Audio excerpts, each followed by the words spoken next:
தைப்பூசத்தை முன்னிட்டு மலேசியா பத்துமலை முருகன் கோவிலில் அலைமோதிய பக்தர்கள் கூட்டம். சாமி தரிசனம் செய்ய 2 கிலோமீட்டர் தூரத்திற்கு காத்திருக்கும் பக்தர்கள். மலேசியாவில் மிகவும் பிரசித்தி பெற்ற அருள்மிகு சுப்பிரமணிய சுவாமி திருக்கோவில் மலைக்குன்றின் மீது அமைந்துள்ளது. தைப்பூச தினமான 3 நாட்களாக கோவிலுக்கு வரக்கூடிய பக்தர்களின் கூட்டம் அதிகரித்து காணப்பட்டது.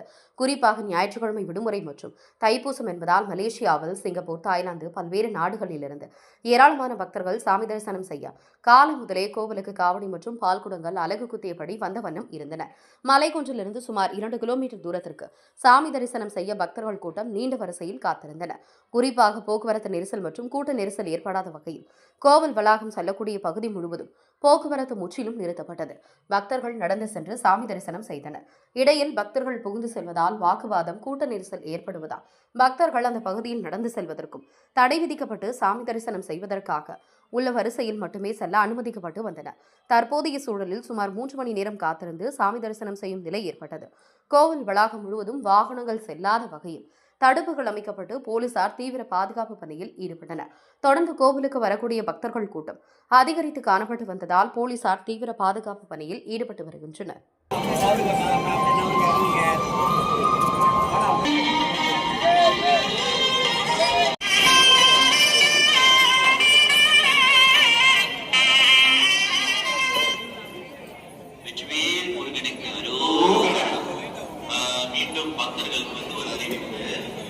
அவங்களும் அதை கண்காணிச்சுக்கிட்டு தான் இருக்காங்க. தயவு செய்து அந்த நுழைவாசல நுழையும் போதே தயவு செய்து அதை கொஞ்சம் பாத்துக்குங்க. பக்கத்துல இருக்கிற, அதாவது கீழே இறங்கி வெளியா வராங்களே அந்த பாதையில திரும்ப நீங்க வந்து நின்றாதீங்க. உங்களுக்கு என்று பிரத்யேகமாக பால்குடம் ஏந்தி வர்றதுக்கும்